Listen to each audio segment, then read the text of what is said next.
recording live from the SOFT Toxicology Conference in Nashville, Tennessee for a very special tech tip.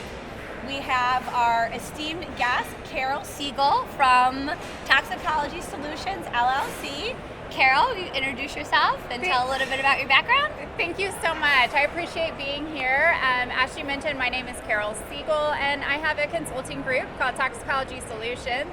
I started out actually in a forensic toxicology laboratory and was able to attend SOFT regularly as part of that position that I held. So I really enjoy being here still each year.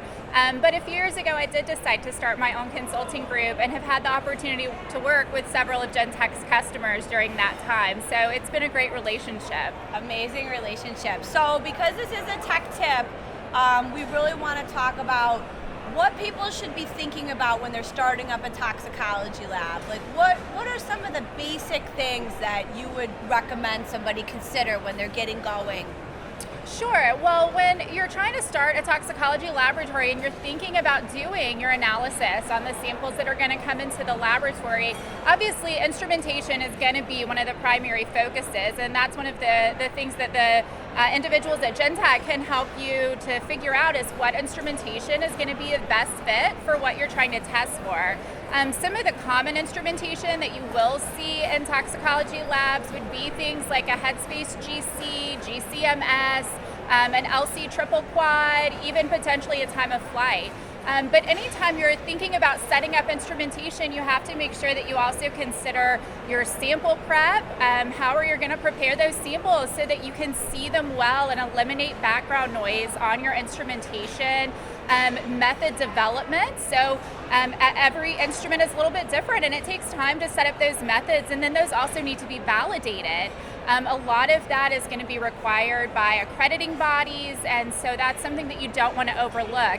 That's one of the reasons that I do work closely with a lot of the GenTech customers, is those are services we can provide as helping develop the methods for your specific sample type and the analytes that you're wanting to look for. We can even provide assistance on the validation if necessary, and then training the members of your laboratory to do those tests, run the instruments, interpret reports, all of those necessary skills so that you can make sure that you're putting out good data.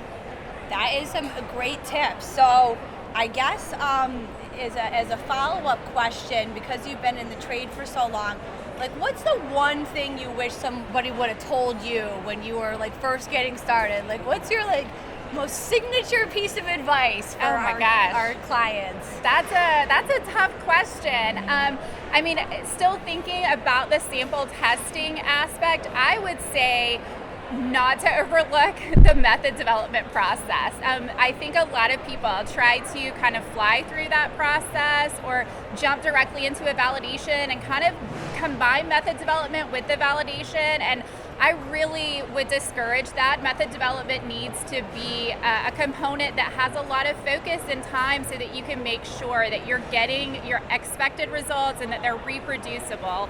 So I think as far as sample testing goes, that would be my biggest tip. That is amazing. And how, of course, you can always get Carol through GenTech, because she's a preferred partner, but if someone wants to reach out to you directly, Carol, how do they get you?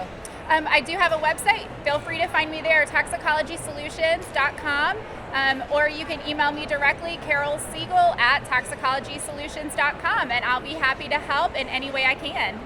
Okay, thank you so much, Carol. Great to see you at Tox. Thanks so much for having me.